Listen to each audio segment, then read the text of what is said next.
Cougar Nation. Touchdown, Cougars take the lead. Every Monday at 6 on KSL News Radio.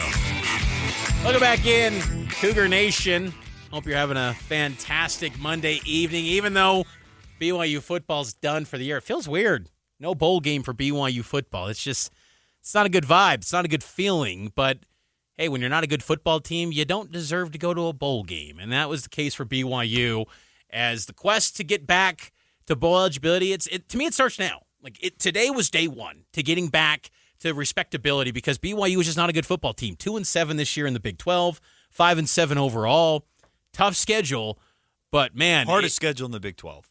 It was. And it was maybe the toughest schedule in BYU history. I think the numbers would probably bear that out. I'd have to go do a deep dive on it. But it was a tough year for BYU. We want to get your thoughts, Cougar Nation. 801-575-8255. Let's get out to the line. Welcome in Dan from West Haven. Dan, you want to talk recruiting? What's on your mind? Yeah, so, obviously we all know recruiting is the lifeblood of our sports teams, specifically football. And, obviously we're talking about overhauls. I'd love to see an overhaul of our recruiting process. I mean, the reality is we've got like two guys in our recruiting office, and I feel like we're way behind the eight ball on this. Like, I know Utah's got at least 10, and I'm sure other teams in the Big 12 have, larger departments as well. And so that's what I feel like we need to really focus on is an overhaul of our recruiting. And I'll hang up and listen to you guys' response. Dan, well said. BYU absolutely needs to improve on the recruiting department right now. They got Justin Anderson as kind of the director of player personnel, and then Vince Faiula taking on the director of recruiting role. But they need more. After those guys, it's a lot of student interns that, they'll be there for a semester or maybe a full year, a full academic year, and then they're gone. You need full-time people that are dedicated to the recruiting grind where, and you've got those student interns right now, they're evaluating 2026 kids, 2027, 2028 even. But that's where you got to have paid professionals that have kind of skin in the game, where they've been doing it at a high level.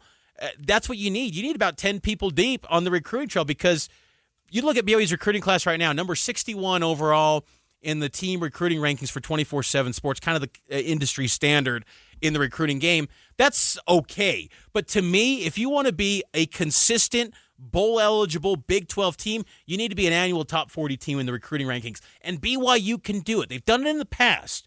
And I don't think I never subscribed to the thought of, well, BYU's got limitations.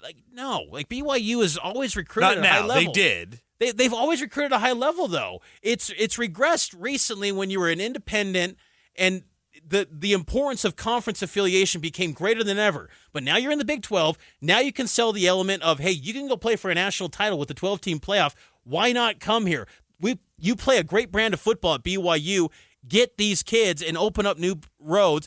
BYU has a lot to offer, and you can tell this recruiting class, you can come play. Because to me, I don't feel like anyone's nailed down any sort of job for next year's team. I'm sorry. I look across the board on this team for next year. Who do you say is the face of the program right now? Nobody. I feel like it's up for grabs. There's got to be competition all across the board. And if you're a heralded kid with a lot of offers, you can get some NIL piece together with the deal. Get these guys in here to come in and compete and play right away. If you can get them for just at least 1 year, you got to be more aggressive, relentless on the recruiting trail. Let me add to that. It's something I strongly believe in and have for a long time on Cougar Sports Saturday, which will return in its original form this Saturday, noon to 3. So, and look, we're mixing in some hoops starting on Saturday as well. So, looking forward to that. Number 19 in the nation.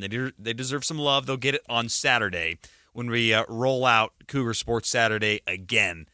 They have to put a higher emphasis on local in-state recruiting and keeping guys of the faith that have 3, 4, 5 stars. They need to come to BYU.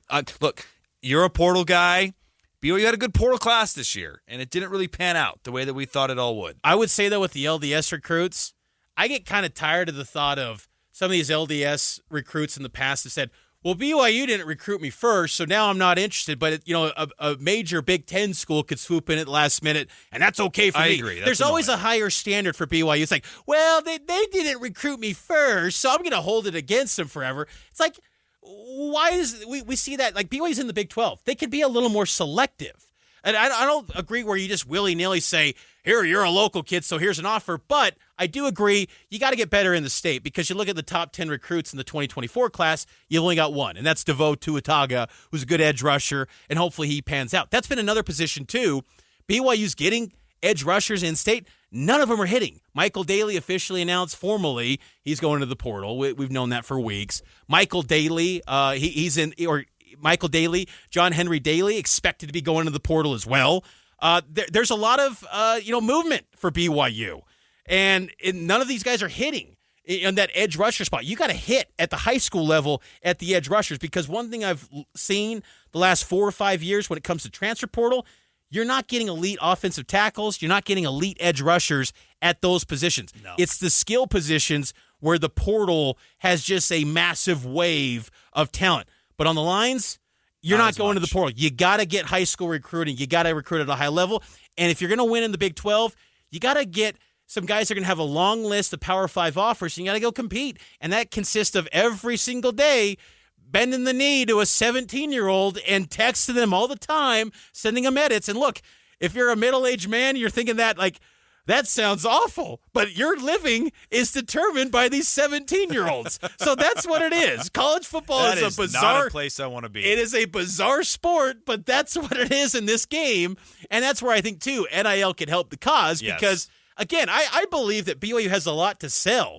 Like, I think you and I are people that look at this program and go, man, there's so much potential. Kalani understands that.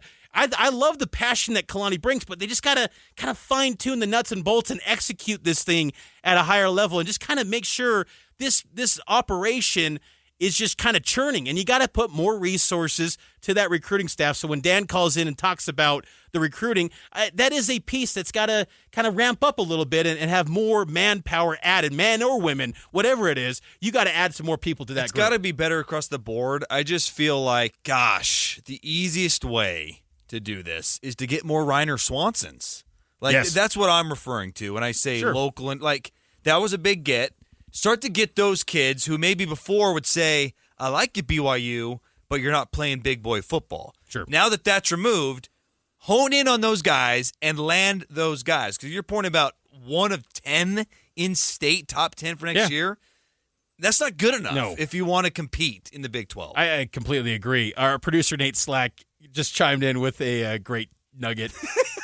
Kalani needs to pull a page out of Broncos book and draw pictures of recruits to send to them. Hey, that worked for him. It worked for Diane Lake. Yeah. That was pretty good. That was a very chiseled Diane Lake. Hey, let's get to what's trending up and trending down in the world of BYU football. Cougar Nation, trending. What's trending up and what's trending down this football season? We'll make this quick because we got to get to a break here. I'd say trending up real quick.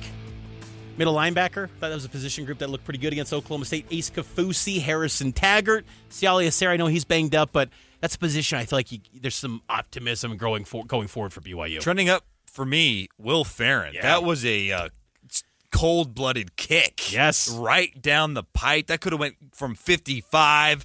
Look, I was a doubter to start the year. I really was. Everyone was. I'm all in.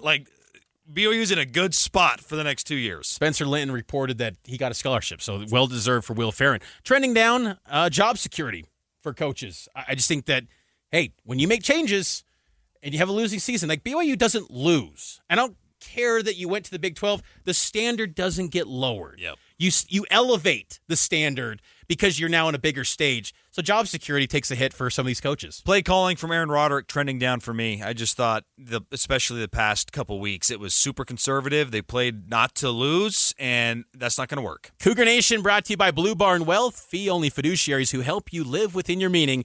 BlueBarnWealth.com. Taking our final break. We'll take more of your calls next here on Cougar Nation.